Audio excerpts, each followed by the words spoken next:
മനസമാധാനത്തോടെ ജീവിക്കാൻ ഇനി ഇവിടെ പറ്റൂല സാറേ. വെട്ടിയവനെയാണെങ്കിലും കൊണ്ടത് എനിക്കാണ് നോക്ക. അവരെത്ര പേരുണ്ടായിരുന്നു? 2-3 പേരുണ്ടായിരുന്നു. ആരെയും തിരിച്ചറിയാൻ പറ്റിയിട്ടില്ല? പറ്റില്ല. നാളെ കടപ്പുറത്തിവന്റെ ശവം അടിയണം. അതേ അവന്മാർ ഉദ്ദേശിച്ചിട്ടുണ്ടായിരുന്നുള്ളൂ. പിന്നെ വീണ്ടും തുടങ്ങാമല്ലോ. ഞാനിവരുടെയൊക്കെ സ്റ്റേറ്റ്മെന്റ് എടുത്തു സാർ.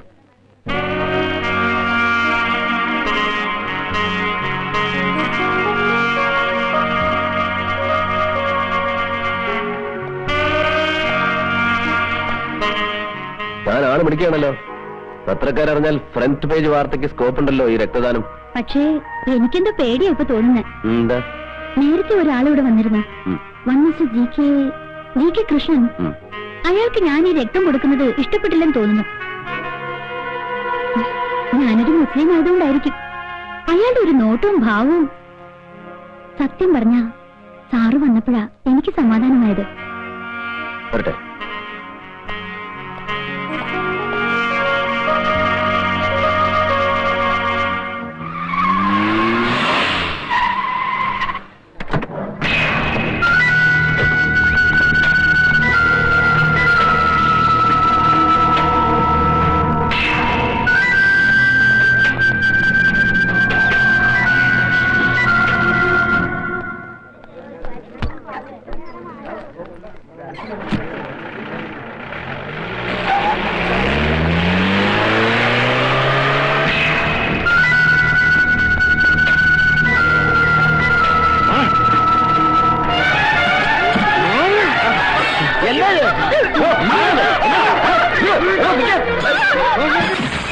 മുസ്ലിമിന്റെ രക്തം ഹിന്ദുവിന്റെ ശരീരത്തിൽ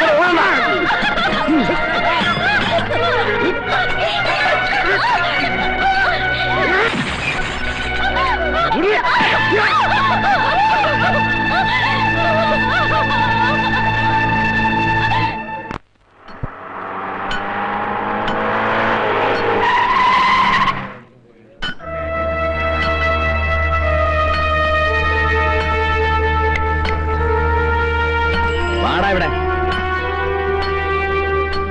നിന്നെ തന്നെ വാ.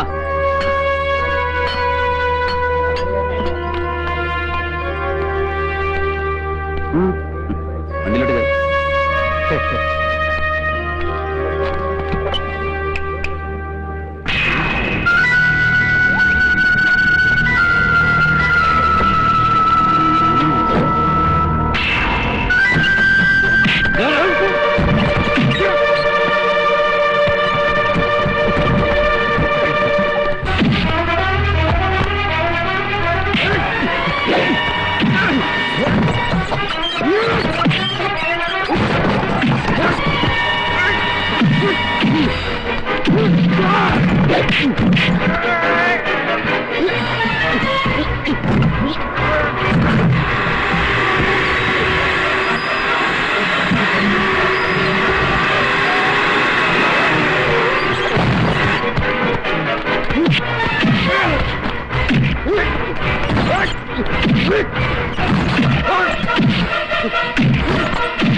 സാറില്ലേ?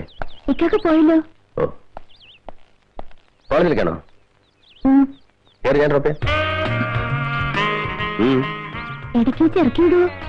ഇല്ല, കയറിക്കും.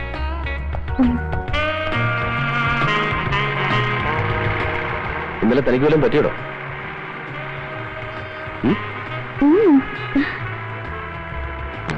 ഇന്നലെ താൻ രക്തം കൊടുക്കുമ്പോ ആശുപത്രിയിൽ നിന്ന് 2-3 പേര് ബഹളം ഉണ്ടാക്കിയില്ലേ? അവരെ കണ്ട ഒന്നാം സാക്ഷിയാ താൻ. ചിലപ്പോ കോടതി വന്നൊന്ന് സാക്ഷി പറയേണ്ടി വരും. പറയണോ? എന്ത് സാക്ഷി? എന്താ പറയാൻ പറ്റില്ലേ? ഞാനൊരു പെണ്ണല്ലേ? എന്താ കൂടെ പോരുവോ? എന്തിനു?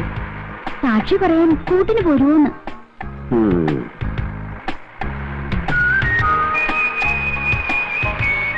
എന്താ കല്യാണം കഴിക്കാത്ത?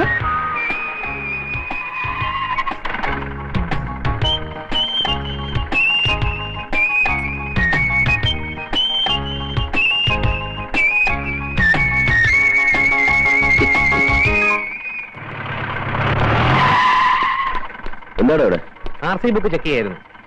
ഈ കുട്ടിന് കോളേജ് കണ്ടോട്.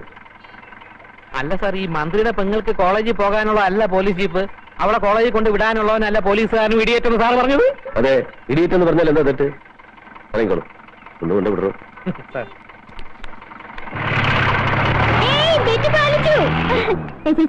ഞാൻ ബെറ്റിൽ ജയിച്ചു. ഞാനൊരു പഴയ പഴഞ്ചൊല്ല് ഓർത്തു പോയതാ. അമ്മായി അമ്മയ്ക്ക് അടുപ്പിലും ആകാം, മരുമകൾക്ക് പറമ്പിലും പാടില്ല എന്നുള്ളത് എത്ര സത്യമാണെന്ന്. എന്ത് ചെയ്യും? വണ്ടി എടുക്കണോ?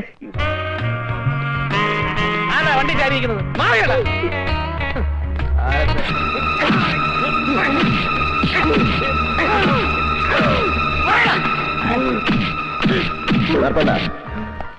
പൂമനം കടപ്പുറത്ത് കുടിലുകൾ കത്തിച്ചതും ആളുകളെ ചുട്ടുകൊന്നതും നിന്റെ നേതൃത്വത്തിലാണെന്ന് എനിക്കറിയാം. പക്ഷേ അത് നീ തന്നിഷ്ടപ്രകാരം ചെയ്തതല്ല. ആരോ നിന്നെ കൊണ്ട് ചെയ്യിച്ചതാണ്. അതാരാ? ആരാണെന്ന് പറ. എനിക്കറിയില്ല. വാർത്താണ്ട.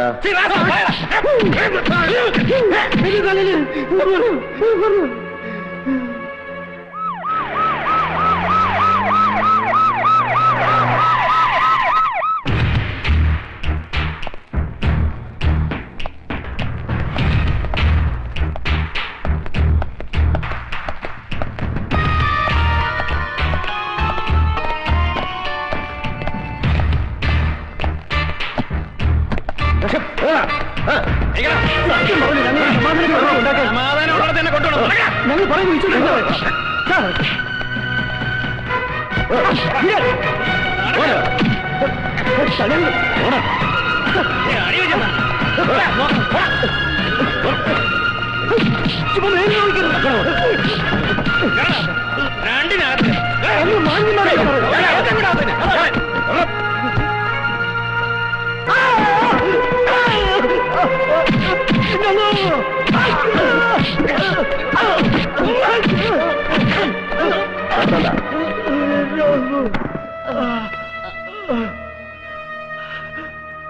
ലക്ഷങ്ങളുടെ ബാങ്ക് ഡെപ്പോസിറ്റ് മാറി മാറി ഉപയോഗിക്കാൻ 17 പോലും തികയാത്ത തരുണീ മണികൾ, കഴിക്കാൻ 5000-ഉം 10,000-ഉം വിലപിടിപ്പുള്ള വിദേശ സ്കോച്ച് വിസ്കികൾ, കിടന്നുറങ്ങാൻ രാജകൊട്ടാരങ്ങളെപ്പോലും തോൽപ്പിക്കുന്ന രമ്യഹർമ്മ്യങ്ങൾ, തലയിണക്കീഴിൽ ഗീതയും ബൈബിളും ഖുറാനും, നെറ്റിയിൽ ചന്ദനക്കുറിയും നിസ്കാര തഴമ്പും, ആജ്ഞാപിച്ചാൽ ആയുധമെടുത്തിറങ്ങാൻ ആട്ടിറച്ചിയും ചിക്കൻ സൂപ്പും കൊടുത്തു വളർത്തിയ ഗജ പോക്രികൾ, സ്വന്തം രാഷ്ട്രത്തെ ശവക്കൂമ്പാരമാക്കാൻ വിദേശ ശക്തികൾ വെച്ച് നീട്ടുന്ന എച്ചിൽ കൂനയ്ക്ക് നേരെ ചാവാലിപ്പട്ടികളെപ്പോലെ നാവുനീട്ടി നിൽക്കുന്ന ദൈവത്തിന്റെ ഹോൾസെയിൽ ആൻഡ് റീറ്റെയിൽ വ്യാപാരികൾ. നിങ്ങൾ അറിയണം, മുഹമ്മദ് നബിയും ക്രിസ്തുവും വിലപേശി വിൽക്കാനുള്ള വിൽപ്പന ചരക്കല്ലെന്ന് അറിയണം. 2 കൊച്ചുകുട്ടികൾ കാണിച്ച കുസൃതിത്തരം മുതലെടുത്ത് പൂമനം കടപ്പുറത്ത് ശവങ്ങൾ വീഴ്ത്തിയത് നീ വിവരം ചേർന്നല്ലേ? അങ്ങനെ ചെയ്തത് അധികാരമോഹിയായ ഒരു മന്ത്രി പറഞ്ഞിട്ടല്ലേ? ഒരു ആഭ്യന്തര കലാപം സൃഷ്ടിച്ച് ഈ മന്ത്രിസഭയെ താഴെ ഇറക്കിയാൽ പകരം അയാൾക്ക് മുഖ്യമന്ത്രിയാകാം. ആയാൽ GK കൃഷ്ണൻ ഇഷ്ടം പോലെ കൈയിട്ട് വാരാം, നക്കാം. ഇവിടെ പണം 2 ബീവിമാർക്കും മാറി മാറി താമസിക്കാനുള്ള 2 താജ്മഹലുകൾ പണിയാൻ ആവശ്യമായ പണം. പകരം അക്രമിപ്പടയും ദൈവത്തിന്റെ ലേബലും. അറിയില്ല, പ്രവർത്തിക്കും ഞാൻ.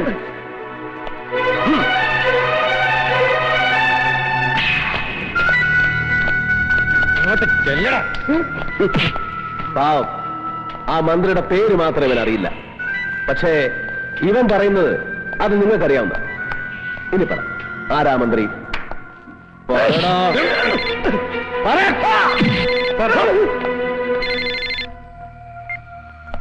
യെസ്, എന്താ സാറേ കാര്യം? ഓക്കെ.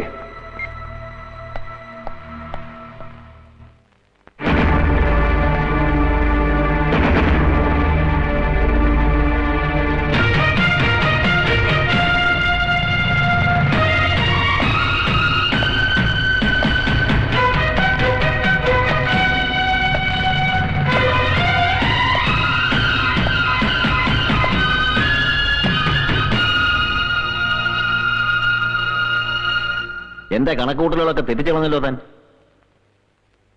GK കൃഷ്ണനെയും ഖാദർ സാഹിബിനെയും പോലുള്ളവരെ അവരെത്ര വലിയ ക്രിമിനൽസ് ആണെന്ന് ബോധ്യപ്പെട്ടാലും അറസ്റ്റ് ചെയ്യുന്നതിന് മുമ്പ് തനിക്ക് എന്നോടൊന്നും ആലോചിക്കാൻ വരുന്നില്ലേ? ഇയാൾ പറയുന്നു അയാളോടൊന്നും ആലോചിച്ചിട്ടില്ലെന്ന്. ശരിയല്ലേ? അതിന് മഹാന്മാരായ രണ്ടുപേർക്ക് പരമവീര ചക്രം കൊടുക്കുന്ന ചടങ്ങൊന്നും ഇവിടെ നടന്നില്ലല്ലോ സർ. 2 തേർഡ് റേറ്റ് ക്രിമിനൽസിന്റെ അറസ്റ്റല്ലേ നടന്നത്? ക്രിമിനൽസ് എന്ന് അത് ശരിയാ. എന്റെ അഭിപ്രായം 2 മതങ്ങളുടെ പ്രധാനപ്പെട്ട ഒരു പ്രാധാന്യമില്ല സർ. ഞാൻ അന്വേഷിച്ചിടത്തോളം അവർ ഒരു സംഘടനയുടെയും ഔദ്യോഗിക ഭാരവാഹികളല്ല. അവരുടെ കൂടെയുള്ളവർ വിശ്വാസികളുമല്ല. ഒരു കൂട്ടം ഗുണ്ടാ സംഘങ്ങളാ. അവരാർക്കൊക്കെയോ വേണ്ടി. Amarnath, you come to the point. GK കൃഷ്ണന്റെയും ഖാദർ സാഹിബിന്റെയും അറസ്റ്റിനെ കുറിച്ച് സംസാരിക്കാനാണെങ്കിൽ സോറി സർ. കണ്ടോ, ഇതാ ഞാൻ പറഞ്ഞത്. വേണ്ട, തൽക്കാലം ബഹുമാനപ്പെട്ട മന്ത്രി ഒന്നും പറയണ്ട. മന്ത്രിസഭയുടെ പ്രതിച്ഛായ തകർക്കുവാനും അതുവഴി അധികാരത്തിലേറുവാനും വേണ്ടി ആരോ മനഃപൂർവ്വം കളിച്ച കളിയുടെ പരിണിത ഫലമാണ് പൂമനം വർഗീയ കലാപമെന്ന് മന്ത്രിസഭയിൽ ഘോരഘോരം പ്രസംഗിച്ച മന്ത്രിമാരാണ് നിങ്ങൾ. ശരിയാണ്, കളിച്ചിട്ടുണ്ട്. വേറെ ആരുമല്ല, ഈ മന്ത്രിസഭയിലെ ഒരു മന്ത്രി.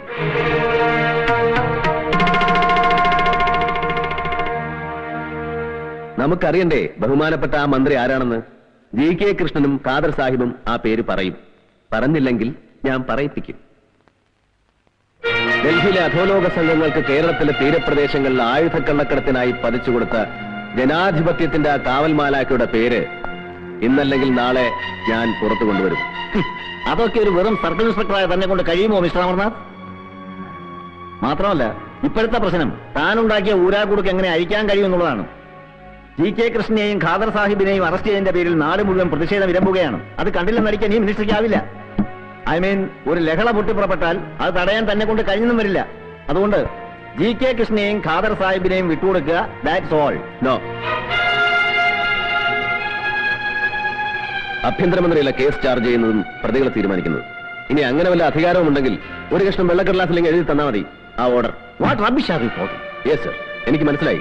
സാർ ഇപ്പൊ കാണിക്കുന്നത് 3ാംകിട രാഷ്ട്രീയക്കാരന്റെ ഉളുപ്പില്ലാത്ത കരണം മറച്ചില്ല. അമർനാഥ്, വ്യക്തിപരമായി ഞാൻ നിങ്ങൾക്ക് തന്ന സ്വാതന്ത്ര്യം എന്റെ തലയിൽ കയറിയിരിക്കാനുള്ള ലൈസൻസ് ആണ് ധരിക്കരുത്. നിങ്ങൾക്ക് അവരെ വിടാൻ ബുദ്ധിമുട്ടാണെങ്കിൽ നോക്കിക്കോ, 24 മണിക്കൂറിനാണ് ഞാൻ അവരെ പുറത്തിറക്കും. Get out. Home minister Abdul Rahim ആദർശമുള്ള ആൺകുട്ടിയാണെന്ന് ധരിച്ച് എനിക്ക് തെറ്റി. I'm thoroughly mistaken.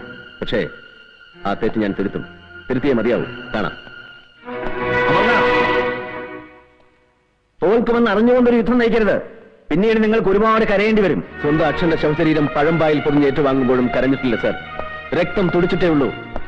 ആ തന്തയ്ക്ക് പറഞ്ഞ മകൻ തന്നെയാണ് പറയുന്നത്.